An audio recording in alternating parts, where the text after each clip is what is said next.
नमस्कार, स्वागत है आपका डायलॉगस में।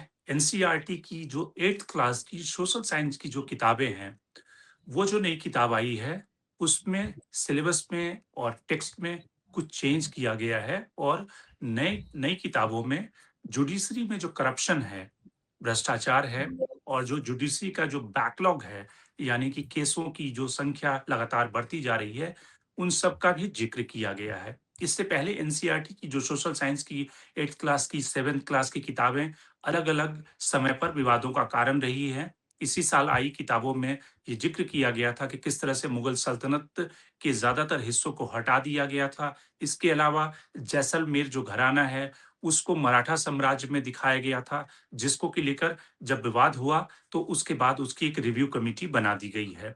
अब सवाल है कि जुडिशरी में जो न्यायपालिका का जो भ्रष्टाचार है या न्यायपालिका की जो चैलेंजेज़ हैं, जो केसों की संख्या है, वो 8th क्लास के बच्चों को सरकार पढ़ाकर वो एक किस तरह का ओपिनियन बनाना चाहती है, न्यायपालिका के पक्ष में या फिर न्यायपालिका के खिलाफ, या 8th क्लास के बच्चों को पूरे देश के भ्रष्टाचार की जानकारी नहीं होनी चाहिए, सिर्फ न्यायपालिका के भ्रष्टाचार की जानकारी होनी चाहिए।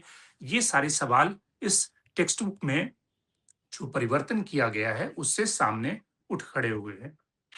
तो इस मुद्दे को हम समझते हैं। हमारे साथ 2 मेहमान जुड़े हैं, रतनबीर सिंह जो एजुकेशनिस्ट हैं, प्रिंसिपल हैं, और इसके अलावा साथ में हमारे साथ नोटेड लॉयर संजय हेगड़े साहब जुड़ रहे हैं। लेकिन शुरुआत हम करेंगे संजय हेगड़े साहब से। हेगड़े साहब, आपसे जानना चाहेंगे कि जब टेक्स्ट बुक में 8th क्लास के बच्चों को अगर ये पढ़ाया जा रहा है कि न्यायपालिका में भ्रष्टाचार है, भ्रष्टाचार क्यों है और वहाँ पे बैकलॉग क्यों है, वहाँ पर केसों की संख्या क्यों बढ़ रही है, आम जनता को न्याय नहीं मिल रहा है। आपको लगता है कि 8th क्लास के बच्चों को ये सब पढ़ाया जाना सही है? न्यायपालिका में जो भ्रष्टाचार है उसका ज़िक्र किया जाना चाहिए, या फिर देश में जो पूरा भ्रष्टाचार है अलग-अलग एडमिनिस्ट्रेशन में, उन सबको भी पढ़ाया जाना चाहिए, या फिर सरकार सेलेक्टिव तरीके से बच्चों के माइंड को करप्ट करना चाहती है, न्यायपालिका के खिलाफ करना चाहती है? मैं आपकी बात से सहमत हूँ। अगर भ्रष्टाचार के बारे में बात करना है, तो समाज में जहाँ-जहाँ भ्रष्टाचार है, उसके बारे में बात कीजिएगा, ताकि बच्चों को ये ना लगे कि एक ही सेक्शन में भ्रष्टाचार है। हाँ, मैं मानता हूँ कि न्यायपालिका में भी भ्रष्टाचार हो सकता है, पर न्यायपालिका उतनी भ्रष्ट नहीं है जितने जो हमारे व्यवस्था के दूसरे अंग में जितना भ्रष्टाचार है। तो आप पुलिस में भ्रष्टाचार कितना है, पॉलिटिशियंस में भ्रष्टाचार कितना है, अन्ना आंदोलन क्या था, या दूसरा कोई 2G स्कैम क्या था, उसके बारे में भी आप अगर बच्चों को सिखाने लगे, तब तब ज़रूर बात कीजिएगा कि न्यायपालिका पर भी आरोप लगे हैं। ऐसा नहीं हो सकता है कि कई अंगों पर आप पर्दा डालो और कई अंगों को बिल्कुल ज़लील करो।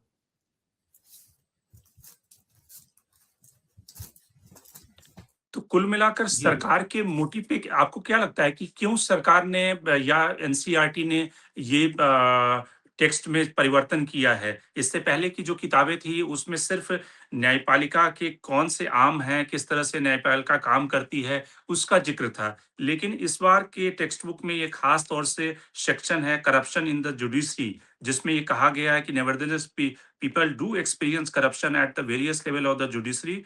For the poor and the disadvantage, this can worsen the issue of access to justice। और उसके बाद नीचे के कारण गिनाए गए हैं और कैसे करप्शन से जुडिशरी अफेक्टेड है और इसमें कैसे चेंजेज हो सकते हैं। और बी आर गवई साहब का एक कोट भी उसमें साथ में दिया गया है। साथ ही इलेक्टोरल बॉन्ड्स और इंफॉर्मेशन टेक्नोलॉजी, यानी कि दोनों केसेस में सुप्रीम कोर्ट ने जिस तरह से इनको बदल दिया, उसका भी जिक्र किया गया है। और बच्चों से पूछा गया है कि आप ये बताएं कि सुप्रीम कोर्ट ने इन दोनों केसेस के जो इंस्टेंसेस हैं, इसके बारे में क्या सोचते हैं और क्यों ऐसा किया गया?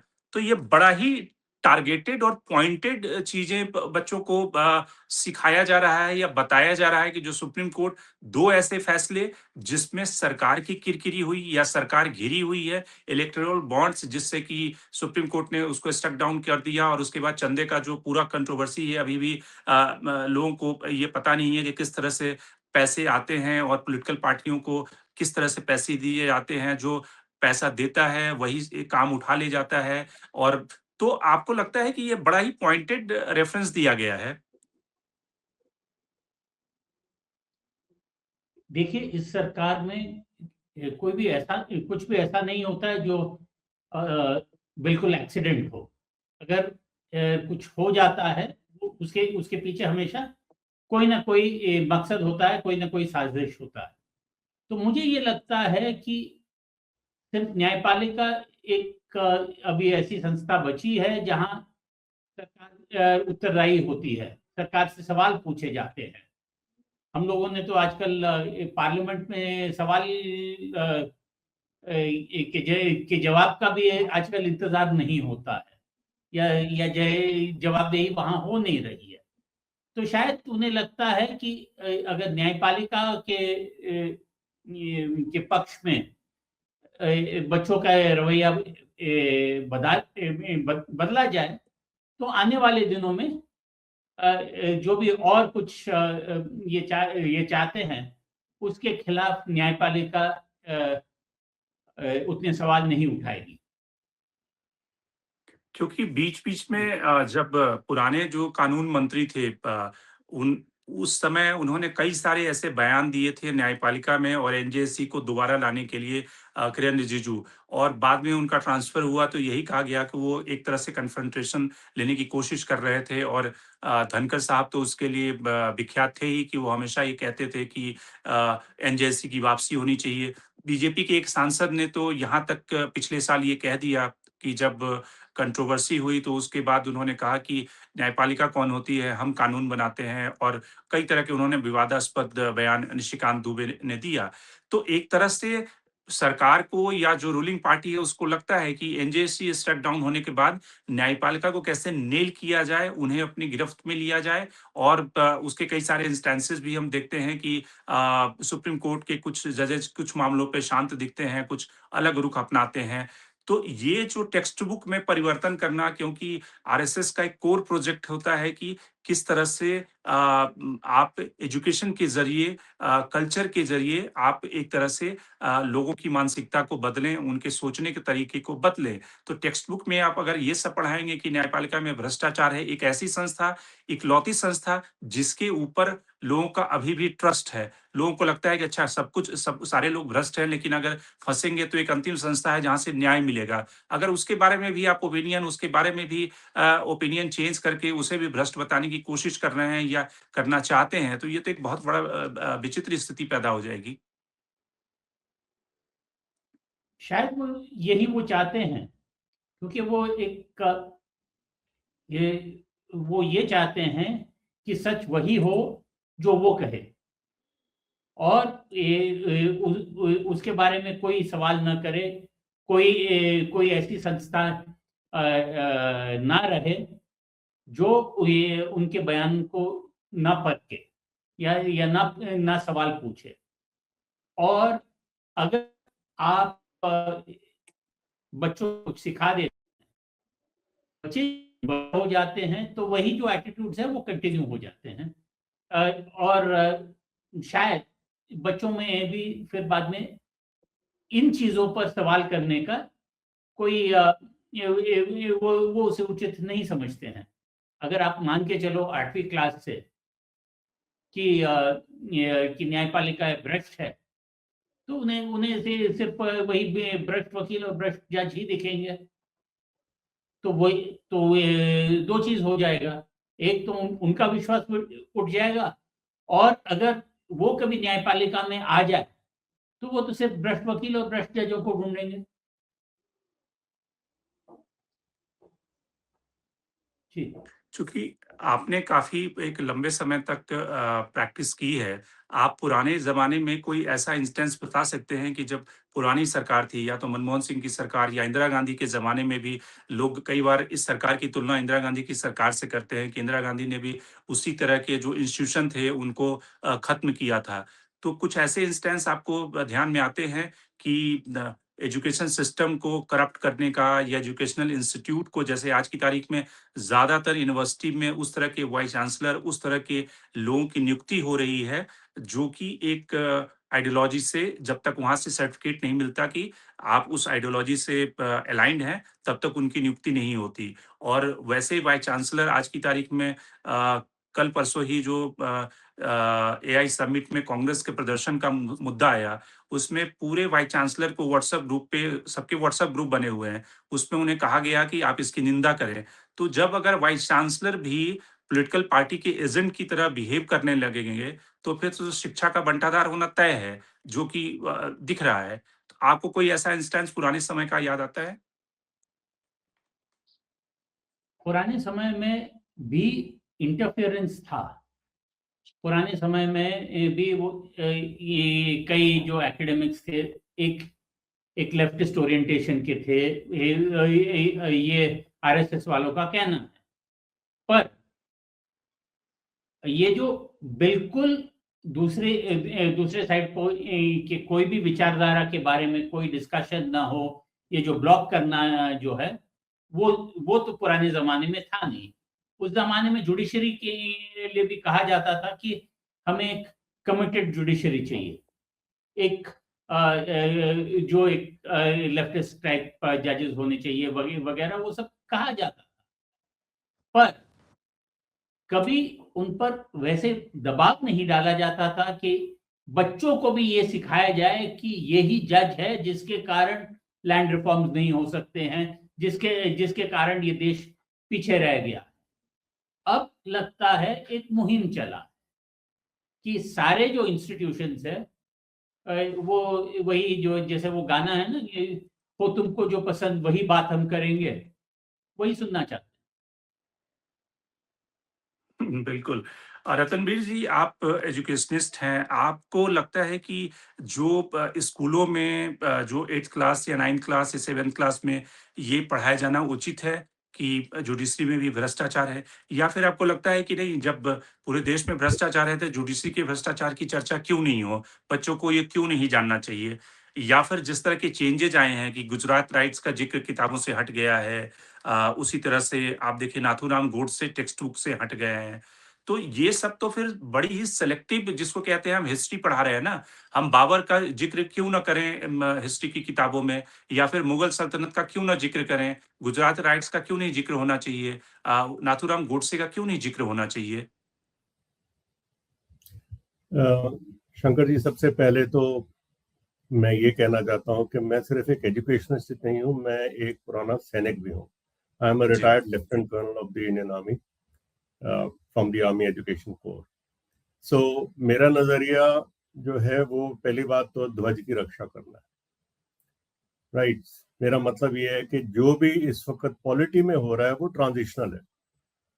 अगर हम करप्शन की बात कर रहे हैं या अगर हम सत्ता की बात कर रहे हैं कि सत्ता अपनी तरफ से हर एक तरफ से मतलब ना हर अपने विपरीत आवाज को बंद करना चाहती है, तो अब चलिए पहले चाणक्य के से बात शुरू करते हैं। साम दाम दंड भेद वहां से शुरू होता है।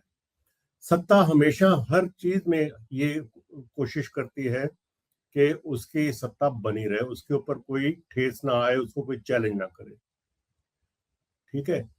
इस प्रेजेंट गवर्नमेंट के साथ में जो ज्यादा ऑब्जेक्शन है वो ये है, क्योंकि शायद जो इतिहासकार हैं वो ये बात भूलने नहीं देते कि हिंदू महासभा की फाशिज्म के साथ में हिस्ट्री में बहुत पुरानी एक एसोसिएशन है।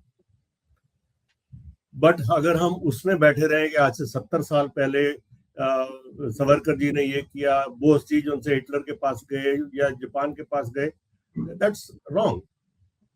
आज का माहौल, आज की दुनिया बहुत अलग है। इसके साथ में जो आज के वातावरण में जो चीजें हैं, हमको सिर्फ उनके साथ में अपना फोकस रखना चाहिए। अगर लोगों को सत्ता पसंद नहीं है तो अगली बारी वोट दे के बदल दे, बट ये सत्ता बार बार वापस आ रही है, इसका मतलब लोगों को ये चाहिए। और अगर चाहिए तो फिर इसमें क्या गलत है? Number one. मैं ये नहीं कह रहा हूँ कि मैं इसको सपोर्ट करता हूँ, मैं सिर्फ एक बात कर रहा हूँ कि पहले context, as I said, since I am a soldier and I'm committed to upholding the flag of our nation, I want to bring out a fact that what is the establishment. After that we come to the politics within that, right? अब 8वीं class के बच्चे की आप बात कर रहे हैं सर। 8वीं क्लास का बच्चा 14 साल की उम्र है, 14 साल की उम्र में एडोलेसेंट है। वो अपने माता पिता की बातें घर में सुनता है, हर प्रकार की जो करप्शन जहां पे हो रही है उसके बारे में घर में बात होती है, वो सुनता है या सुनती है, वो किसी चीज से इंसुलेटेड नहीं है। दो ही अपने हमारे एडवोकेट साहब ने जुडिशरी के बारे में बोला, माफी चाहता हूँ, सिर्फ जुडिशरी नहीं, डिफेंस भी जो सी है उसके साथ में भी यही हमेशा माना जाता था कि ये करप्शन से ऊपर है। बट माहौल बदल गया। जो नहीं लोग तो हम पहले फिर फॉर्म टेक्स्ट में आ बुक रहे में डिफेंस के करप्शन की क्यों नहीं बात करते? टेक्स्ट बुक में फिर तो करिए हमें ये भी पढ़ाया जाना चाहिए ना कि डिफेंस में कितना करिए करप्शन करिए है। सर, डिफेंस की करप्शन जो सी है वो अखबारों में फ्रंट पेज पे आती है, राइट। जुडिशरी के लिए इसके पीछे सिर्फ एक गावई साहब की जो इन्होंने बयान को मतलब कोट किया है, एक जजमेंट को कोट किया है। उससे पहले खन्ना साहब ने के टाइम पे जो सुप्रीम कोर्ट के जो इंफॉर्मेशन ऑफिसर हैं वर्सेस सुभाष अग्रवाल केस हुआ था, जिसमें सुप्रीम कोर्ट ने ये अपने आप को भी आरटीआई एक्ट के नीचे में लाने के लिए मतलब मान्यता दी है। बड़ा क्लियर स्पष्ट लिखा हुआ था, judiciary is covered by this. And अगर हम उसको लेके चलते हैं तो उनका कहना यह था कि अगर सपोजिंग जुडिशरी को सवाल का जवाब देना पड़ेगा तो जुडिशरी अपने पैरों पे रहेगी, हर वक्त सक्रिय रहेगी, इसमें कोई बुरी बात नहीं है। अगर हम बात करें कि इतने सारे केसेस जो उनसे हैं वो पेंडिंग हो गए हैं, 4 करोड़ केसेस टोटल पेंडिंग है, तो सर उसमें मैं भी एक लिटिगेंट हूं, हम हर सब हैं, कोई ना कोई केस कभी ना कभी हम देखते हैं। कितनी बारी एडजर्नमेंट जो उनसे हैं वो लॉयर की तरफ से होती हैं, दूसरी पार्टी करवाती है। तो जो लॉ का जो प्रोसेस है उसको इम्प्रूव करिए ना। अभी नया आईपीसी की जगह में नया आया है कानून, बहुत अच्छी बात है, राइट। हालांकि इट इज मोर इन हिंदी, मैं इतना अच्छी जल्दी से उसको नहीं समझ पाता हूँ जितना पहले इंग्लिश वाले को समझ सकता था, मेरी कमजोरी है, वो कोशिश करता हूँ।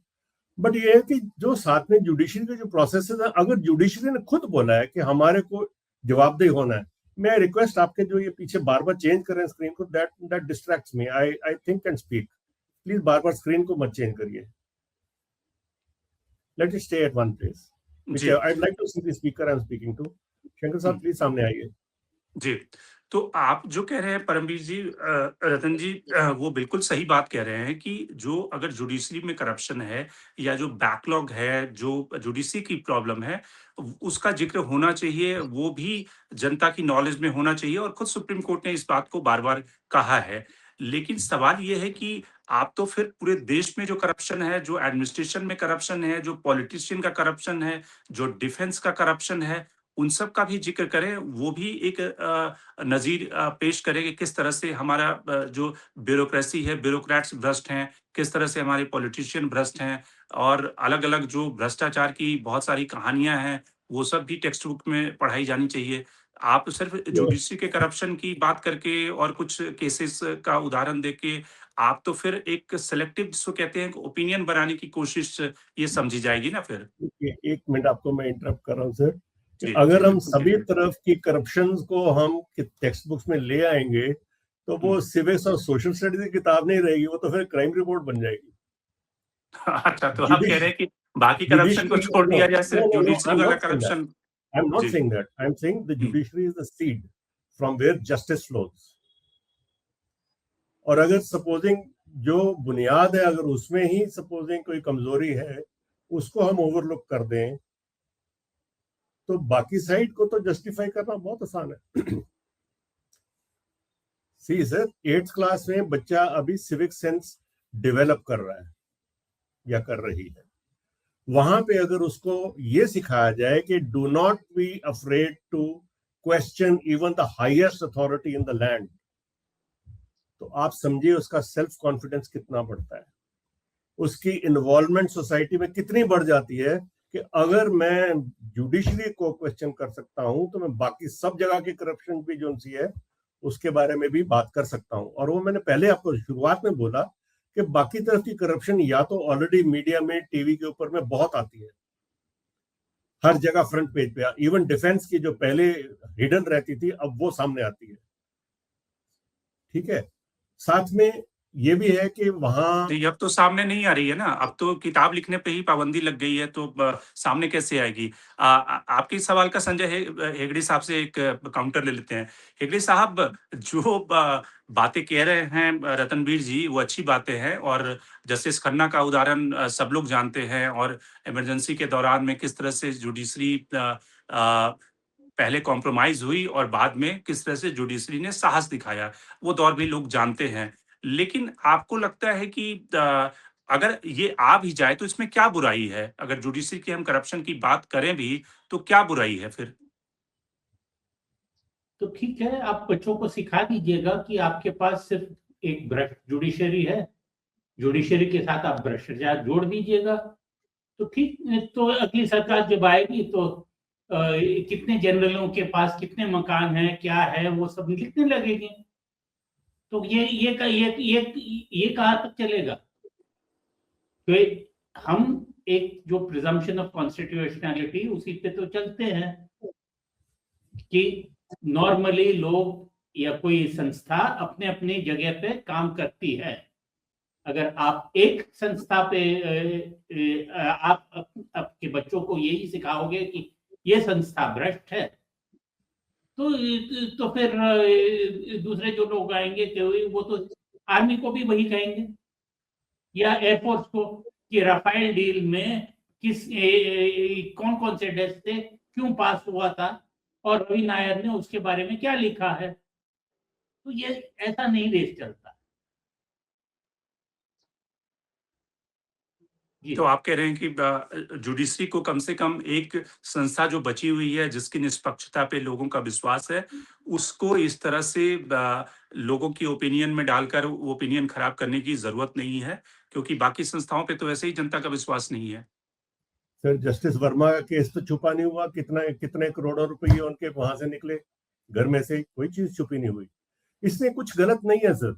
सी, जितनी भी संस्थाएं हैं, सिविक्स की किताब में 4 पिलर सिखाए जाते हैं, जुडिशरी सिखाई जाती है, लेजिस्लेचर सिखाया जाता है, एग्जेक्टिव सिखाया जाता है।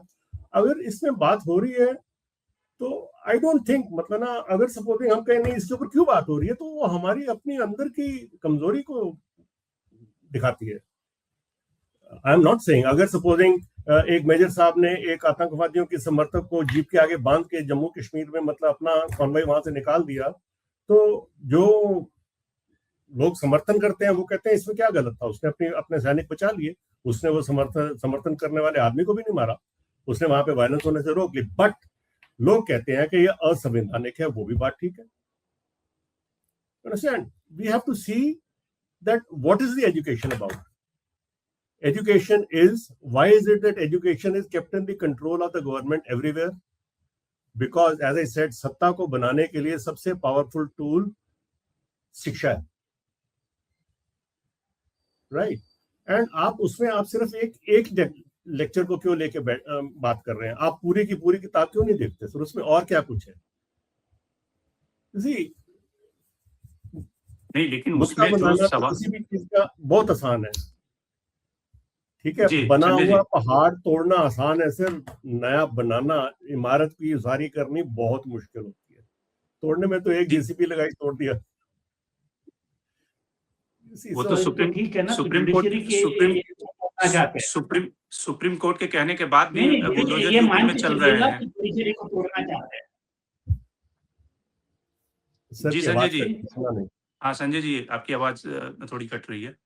नहीं, मुझे लगता है सिंह साहब तो यही कह रहे हैं कि जुडिशरी को तोड़ो तो कोई कोई मसला नहीं है।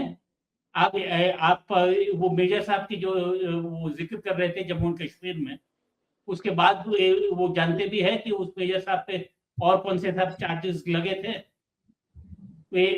तो हर चीज के बारे में ऐसा नहीं है कि कोई इंस्टीट्यूशन बिल्कुल पाक साफ है।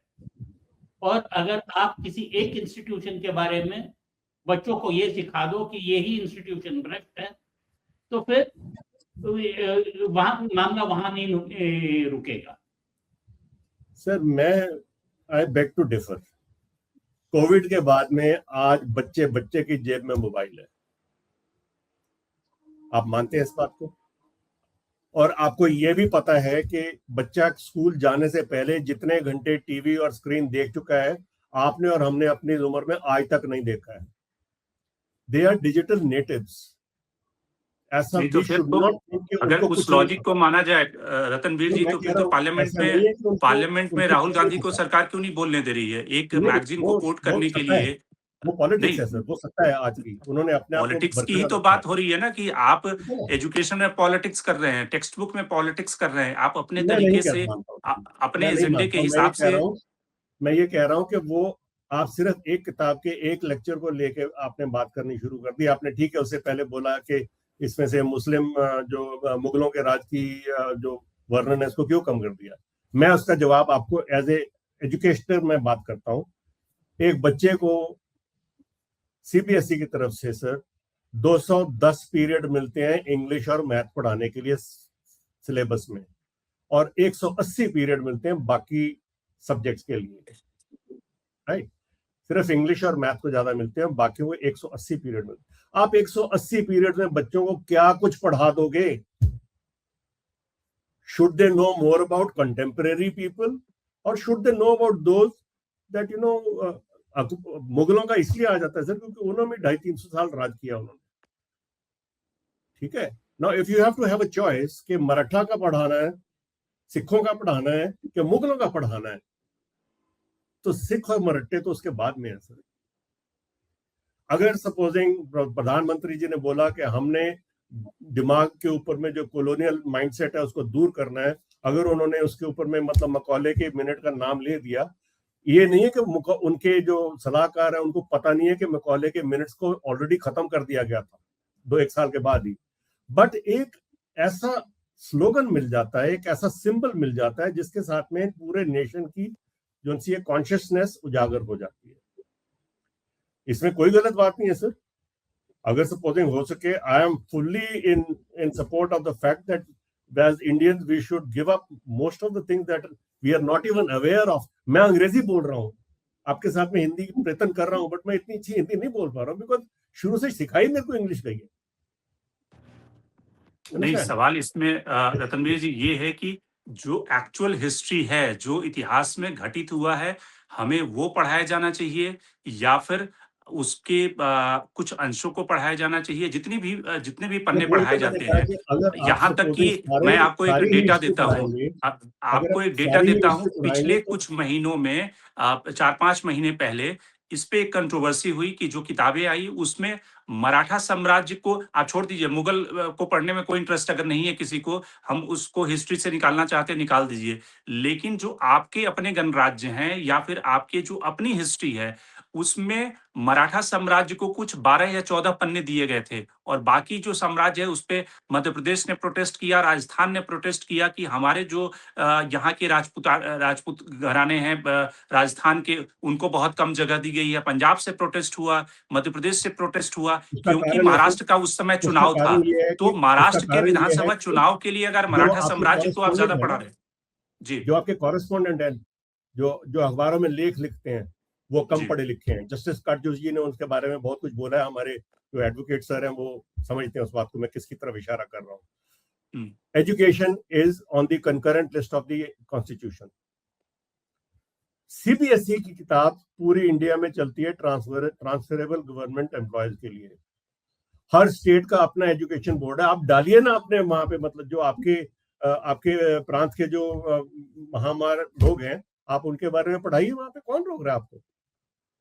बट ये कि मुद्दा बना देना कि हाँ जी वहां से निकाल दिया। अरे सीबीएसई, आई जस्ट सेड 8वीं क्लास का बच्चा, उसको जिसको 8 घंटे से ज्यादा नींद चाहिए दिन में, उसको खेलने की जरूरत है, वो अपने माता पिता को स्ट्रगल करते हुए देख रहा है, उसके बीच लेकिन उसमें फिर सिर्फ मराठा साम्राज्य क्यों पढ़ाया जाना चाहिए? जो भारत के बाकी साम्राज्य हैं उनको क्यों नहीं पढ़ाया जाना चाहिए? आप उसमें देखिए बैलेंस करते हो, अपने हिसाब से बैलेंस कर रहे हैं। नहीं बैलेंस है ना, उसमें मराठा साम्राज्य को 12 से 13-14 पन्ने दिए गए हैं, बाकी साम्राज्यों को सिर्फ 2 पन्ने दिए गए हैं। तो जब उसमें बैलेंस नहीं है, मराठों ने बहुत बड़े मतलब जो उनसे ना चैलेंजेस फेस किए। थर्ड बैटल ऑफ पानीपत जो उनसे मराठों की है। जो प्रांतों के जो हैं, मानता हूं लचित बरफुकन जी बहुत बड़े बहुत महान योद्धा थे, उन्होंने अकबर की फ्लीट को हराया था, but third battle of Panipat destroyed whatever was there of our past and it made the way open for the eventual rise of the Britishers. हाँ जी सर, आप बोलिए। जी संजय जी इंटरवीन करना मैं यही कह रहा था कि थर्ड बैटल ऑफ पानीपत में अगर आपकी हिस्ट्री बुक्स में ये भी सिखाया जाता है कि उस वक्त के सिख उनके साथ नहीं थे, सूरजमल जाट नहीं थे, वो बहुत सारी चीजें थे जिसके कारण थर्ड बैटल ऑफ पानीपत मराठों ने हारा था। तो वही है कि आप आपके बच्चों को क्या क्या सिखाना चाहते हैं या किस पे प्रायोरिटी देना चाहते हैं। अगर आप ये प्रायोरिटी देना चाहते हैं कि आपकी जुडिशरी भ्रष्ट है तो आपकी नीयत तो साफ हो जाती है। मैं यहाँ पे डिबेट है सर, इसलिए डिबेट में तो हर प्रकार की आर्गुमेंट जो उनसे एक्सेप्टेबल है। मैंने सेना की कमजोरियों के बारे में सामने आपके बोला, बट हमारे जो एडवोकेट सर है वो तो मतलब क्या कहते हैं, वो तो जुडिशरी की तरफ से किसी भी चीज की जो कमजोरी है उसके बारे नहीं, में बात सेना नहीं की कर पाते। कमजोरियों को सर आप पब्लिक फोरम पे बोल रहे हैं, लेकिन किताबों में नहीं पढ़ाई जा रही है ना। किताबों में तो आप देख रहे हैं कि एक सर मैं वो किताब कह रहा जो हूँ, कि किताब को फॉर्मर कितने आर्मी पढ़ रहे हैं? चीफ है, वो पिछले 2 सालों से उसने किताब लिख के जमा की हुई है, उसकी किताब सरकार नहीं सामने आने दे रही है। आप कह रहे हैं टेक्स्ट बुक में पढ़ाने वाली बात, टेक्स्ट बुक में तो सरकार कतई नहीं पढ़ाएगी कि सेना की क्या कमजोरियां हैं, ये तो उसे एंटी नेशनल घोषित कर दिया जाएगा। ये आप पब्लिक फोरम पे ठीक है डिबेट के लिए बातें बोल रहे हैं, लेकिन फॉर्मर आर्मी चीफ की किताब तो 2 साल से धक्के खा रही है। सर ठीक है, आपने भी शायद पढ़ ली होगी, मैंने भी पढ़ी है, पीडीएफ घूम रही है इंटरनेट के ऊपर में। डिजिटल जमाने में सर कोई छुप नहीं सकता, ये बात हमको मानकर घर से बाहर निकलना चाहिए, that we are all very very visible, there is no more privacy in our lives anymore, right? और वहां पे जो जिन चीजों के लिए उसको रोका गया है वो इतनी कोई बहुत मतलब सिग्निफिकेंट नहीं है। But still I started off by saying साम दाम दंड भेद, जो सत्ता में है सर वो अपने आप को सत्ता में रखने का हर मुमकिन कोशिश करेगा। अगर इस सत्ता ने इस गवर्नमेंट ने कॉरपोरेट्स को दबा लिया, बाकियों को दबा लिया, हर एक से अपनी बात बुलवा रही है, तो ठीक है, हिस्ट्री में ये पहली बार नहीं हो रहा सर। नाज़ीज ने भी किया, उनका भी पतन हो गया। जापानीज ने भी एक्सिस बनाया, उनका भी पतन हो गया। इटालियन ने किया, उनका भी पतन हो गया। अगर इसमें कुछ गलत होगा तो भारतीय जो कौम है, हम सब भारतीय जो हैं, अगर हम वोट डाल के इमरजेंसी को खत्म कर सकते थे, तो जिस दिन यहाँ पे भी यहाँ तक पानी आ जाएगा, यहाँ पे भी उसका समाधान हो जाएगा। We should have trust in that sir. Okay, ठीक है। तो इस नोट पे हम इस चर्चा को खत्म करते हैं, जिसमें कि एक उम्मीद भी है और इसमें भी कोई हर्ज नहीं है। हमारे जो पैनलिस्ट हैं रतनवीर साहब, उनका ये कहना है कि अगर पढ़ाया जाना चाहिए, अगर जुडिशरी में करप्शन है तो उसकी जिक्र करने से, उसकी चर्चा करने से कोई बहुत ज़्यादा हाय तौबा नहीं मचनी चाहिए। लेकिन बड़ा सवाल ये है कि हम केवल जुडिशरी के भ्रष्टाचार या जो न्यायालय में भ्रष्टाचार है उसका जिक्र किताबों में न करें, बल्कि जो हमारे समाज में, हमारे एडमिनिस्ट्रेशन में, सरकार में, पॉलिटिक्स में, हर जगह पे जो भ्रष्टाचार है, उनका भी जिक्र किताबों में करें। बच्चों को वो भी पढ़ाया जाना चाहिए। तो आज के कार्यक्रम में इतना ही। संजय हेगड़े साहब, आपका बहुत-बहुत धन्यवाद और रतनवीर साहब, आपका भी हमसे जुड़ने के लिए बहुत-बहुत धन्यवाद। देश और दुनिया की बाकी खबरों के लिए आप बने रहिए डायलॉग्स के साथ।